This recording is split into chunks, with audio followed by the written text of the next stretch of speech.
बहुत बहुत स्वागत है आपका। Thank you very much for coming to the session. तो आज की प्रैक्टिस हम शुरू करते हैं। देखिए, एक छोटा सा कॉन्वर्सेशन है, husband and wife are talking together, right. Shopping से रिलेटेड कुछ सेंटेंसेस हैं डेली कॉन्वर्सेशन के। तो हर सेंटेंस को हम यहाँ पर बिल्कुल नेचुरली इंग्लिश में फॉर्म करेंगे, the way native English speakers do. I will be sharing my screen with you. Screen में आपके साथ में शेयर कर देता हूँ। हर सेंटेंस को बिल्कुल नेचुरली बोलेंगे और हर सेंटेंस का स्ट्रक्चर, लॉजिक और ग्रामर साथ के साथ डिस्कस करते हुए चलेंगे ताकि कंसेप्ट्स क्लियर हों, राइट। देखिए, तुम मेरी चप्पल बहुत छोटी ले आए हो, बिल्कुल भी हिंदी पे ध्यान नहीं देना है। हम यहाँ पर हिंदी सिर्फ इसलिए लिख रहे हैं ताकि आपको समझ में आए किस विषय में बात हो रही है। हस्बैंड वाइफ के लिए चप्पल छोटी ले आया है दुकान से, राइट। सो तुम मेरी चप्पल बहुत छोटी ले आए हो, बिल्कुल सिंपल तरीके से सिचुएशन को आपको बताना है। The slippers are too small. The slippers are too small you have bought for me. जो तुम मेरे लिए लाए हो। सेंटेंस का स्ट्रक्चर देखना है, इसी तरीके से इन बातों को कहा जाता है।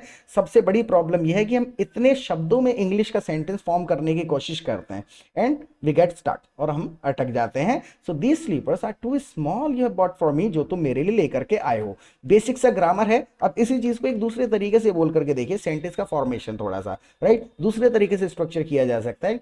These slippers won't fit. ये चप्पल फिट नहीं आएंगी। These slippers won't fit you have bought for me. देखिए, इसको दो तरीके से बोला जा सकता है। देखिए, इसमें थोड़ी सी ग्रामर समझनी है। जहां हम यहाँ पर कह रहे हैं मी वर्ड जो इस्तेमाल हो रहा है, right. These slippers won't fit me, आप यहाँ पर ये बोलिए, मी आप पहले यूज कर लीजिए। These slippers won't fit me you have bought, यानी कि जो तुम लाए हो मुझे फिट नहीं आएंगी। या फिर these slippers won't fit you have bought for me. तो हमने मी दो बार जबरदस्ती इस्तेमाल नहीं किया है, राइट। तो थोड़ा सा ये स्ट्रक्चर हमको देखना होता है कि कौन से शब्द से क्या इंडिकेशन जा रहा है, बार बार यूज नहीं करना है। ओके। एक और तीसरे तरीके से कहा जा सकता है, जैसे हम यहाँ पर कह रहे हैं फॉर मी, राइट। आप ऐसे डायरेक्ट कह सकते हैं the slippers you have bought me. The slippers you have bought me are too small.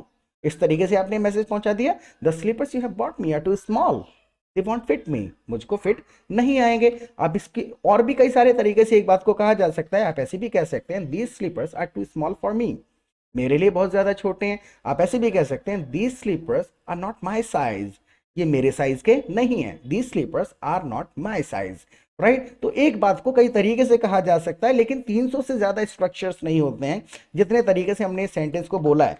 300 करीबन अगर आपको स्ट्रक्चर्स पता चल जाते हैं, then it means you have mastered this language.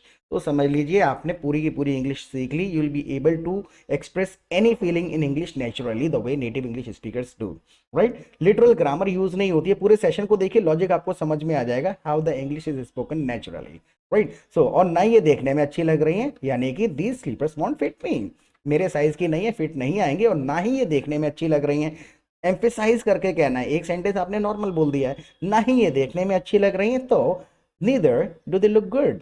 Neither do they look good, यहां पर इस तरीके से आपने एम्फेसाइज कर दिया, यानी कि these slippers won't fit me, neither do they look good, ना ये अच्छी लग रही हैं। आप इसी की बेसिस पे एक और सेंटेंस बना करके देखिए। जैसे मैं ये कहूं कि मेरे पास में पैसे नहीं है और ना ही टाइम है, सो आई डोंट हैव मनी।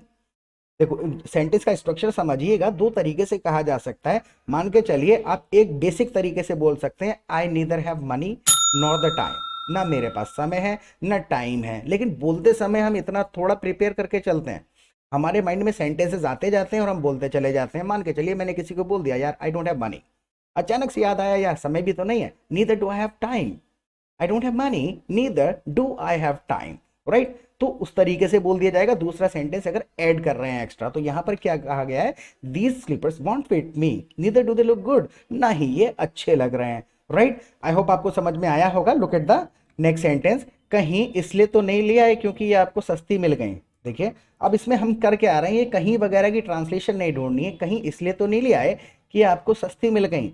अब देखिए, इसके अंदर हम फीलिंग को समझिए, हम कंफर्मेशन मांग रहे हैं थोड़ा सा, राइट। तो कंफर्मेशन मांगने के लिए कितने तरीके से कहा जा सकता है। एक बेसिक तरीका है I hope you didn't buy them.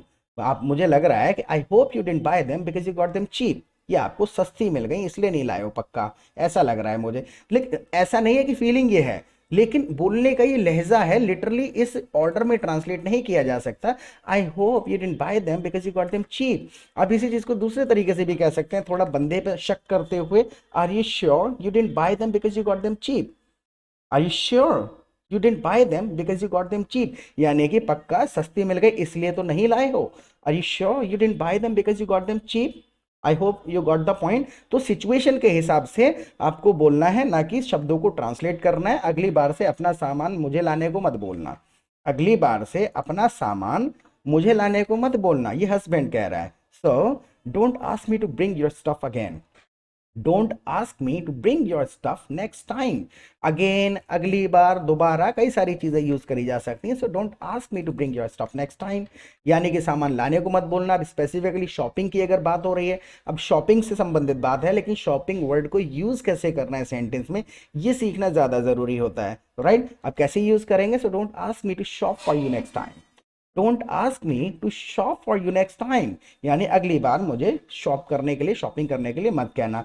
अब इसी चीज को थोड़ा और जोर दे करके कहिए आप, दोबारा मुझसे कह मत देना अपना सामान लाने के लिए, राइट? और ज्यादा गुस्से में आप तो थोड़ा सा स्ट्रक्चर कर देंगे उल्टा, don't you ask me to shop for you next time.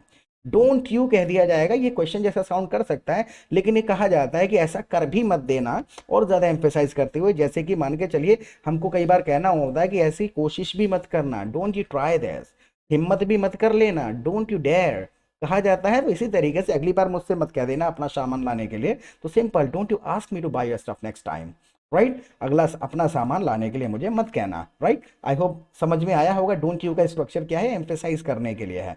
Now look at the next sentence, अपने लिए शॉपिंग खुद करके आया करो, अपने लिए शॉपिंग खुद करके आया करो। तो सारे शब्दों को यूज नहीं किया जाएगा, जैसे इंग्लिश में कम शब्द यूज हो रहे थे, यहाँ पर ज्यादा हिंदी है, लेकिन इंग्लिश 3 शब्दों से चला जाएगा, go shopping yourself next time. तो go shopping yourself next time, यानी कि खुद जाना अपनी शॉपिंग के लिए। दूसरे तरीके से भी कह सकते हैं, you should buy your stuff your self, अपना सामान खुद लाया करो, you should buy your stuff your self, यानी कि स्टफ का मतलब ही होता है कोई भी आम चीज, थिंग्स। तो you should buy your stuff your self, खुद से लेकर के आया करो। इतना नाराज क्यों हो रहे हो, ये बदल सकती हैं ना। वाइफ इज सेइंग कि इतना नाराज क्यों हो रहे हो, ये बदल सकती हैं। देखिए कितने तरीके हैं इस बात को कहने के, why you getting so angry. Simple है, आपने नॉर्मल एक सिचुएशन बता दी, why are you getting so angry, these can be changed, ये बदली जा सकती हैं, राइट? अब देखिए मान के चलिए कोई व्यक्ति अगर नाराज हो रहा है, कितने सारे तरीके हैं हमारे पास उस बात को कहने के, why are you getting so angry, ये बात को कहने का देखिए एक बेसिक तरीका है हमारे पास में, take it easy, these can be changed, बदली जा सकती हैं। अगर आपको और दूसरे तरीके से कहना है, आप कह सकते हैं stay calm, these can be change, यानी कि कूल रहो। एक और तरीके से आप कह सकते हैं keep cool, these can be change. तो ये सारे के सारे वर्ड्स हम कहाँ यूज कर रहे हैं, जहां पर हमें किसी सामने वाले को, बंदे को कहना है डोंट गेट एंग्री। एक और आप शब्द कह सकते हैं relax, these can be changed, यानी कि रिलैक्स हो जाओ, these can be changed. Relax की जगह पर आप ये भी कह सकते हैं chill out, these can be changed, बदली जा सकती हैं। एक और चीज आप कह सकते हैं keep your cool, keep your cool, यानी इसका मतलब भी यही है, don't sweat it, don't get angry, keep your cool, these can be change, बदली जा सकती हैं। एक और बात कह सकते हैं don't worry, these can be changed. एक और बात आप इसकी जगह पर कह सकते हैं it's all good, these can be changed. It's all good का मतलब भी है, यानी कि the condition is fine, so it's all good, this can be change, don't sweat it. तो ये सारी चीजें हैं हमारे पास में। एक सिचुएशन में ये भी कहा जा सकता है no need to fret, this can be change, यानी कि कोई ज्यादा पैनिक करने की जरूरत नहीं है। एक और चीज कही जा सकती है जो हमने ऑलरेडी यूज कर लिया था, don't sweat it, this can be changed. एक और चीज आप कह सकते हैं don't panic, this can be changed. Don't panic का मतलब भी है, यानी कि पैनिक मत हो। हम हिंदी में भी कॉन्वर्सेशन में कई बार इस शब्द को यूज करते हैं। एक और चीज कही जा सकती है don't go nuts, don't go nuts का मतलब भी यही है, don't get angry, don't get extremely angry, so don't go nuts, this can be changed. तो अब हुआ क्या, एक सिचुएशन में हमने कितनी सारी चीजें कह दी हैं।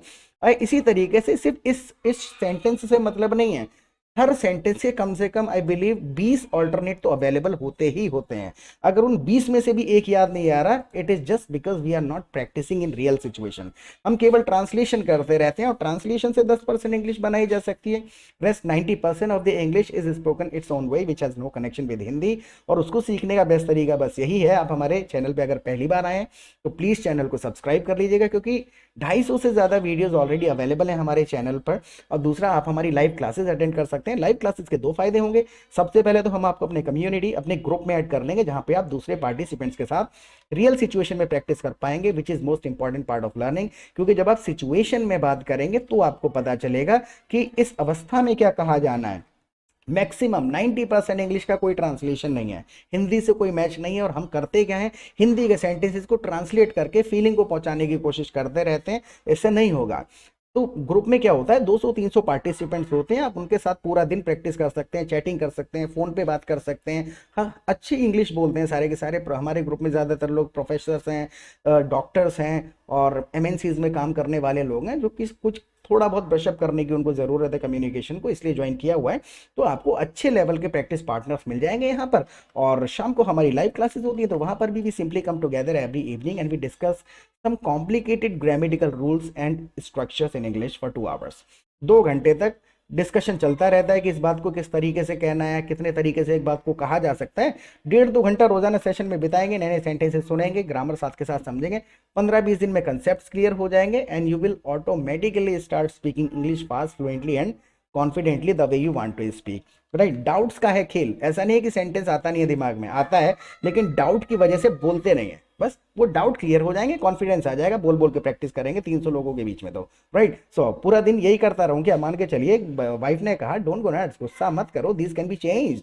तो हस्बैंड कह रहा है कि पूरा दिन यही करता रहूं, so should I be doing only this all day, should I be doing only this all day. बिल्कुल बेसिक सा सेंटेंस है, उसने पूछ लिया। लेकिन अगर इसी सिचुएशन में नेचुरली आप बात कर रहे होते तो आप सिंपल इतना कह दे, I don't have all day for this, I don't have all day for this, यानी मैं पूरा दिन ये काम नहीं कर सकता। I have some other task to do as well, और भी बहुत सारे काम है मेरे पास करने के लिए। इसी बात को आप दूसरे तरीके से भी पूछ सकते हैं, am I suppose to do only this all day. एक और तरीके से इसी बात को कह सकते हैं, इस is the only thing I will be doing today, is this the only thing I will be doing today, क्या यही करूंगा आज पूरे दिन।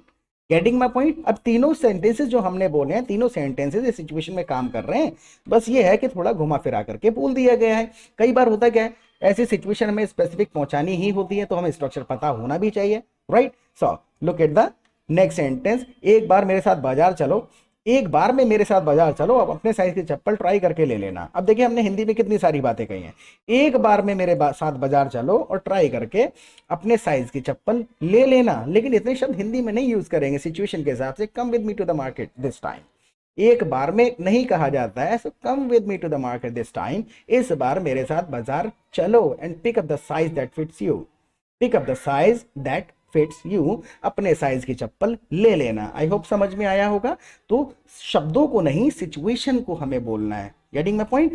सो come with me to the market this time, इस बार मेरे साथ चलो, दिस टाइम से स्टार्ट कर दो, this time come with me to the market, right, and pick up the size that fits you, जो आपके साइज है वो आप पिकअप कर लेना। Let's wrap it up here, यहीं पे इसको खत्म करते हैं, सेशन काफी लंबा हो जाएगा। इसका अगला पार्ट मैं शाम को अपलोड कर दूंगा। इसके बारे में प्लीज आप मुझे फीडबैक जरूर दीजिएगा कि इससे थोड़ी बहुत आपको हेल्प मिली या नहीं मिली, और प्रैक्टिस करते रहें। फिर मिलेंगे एक नए सेशन के साथ। Till then bye.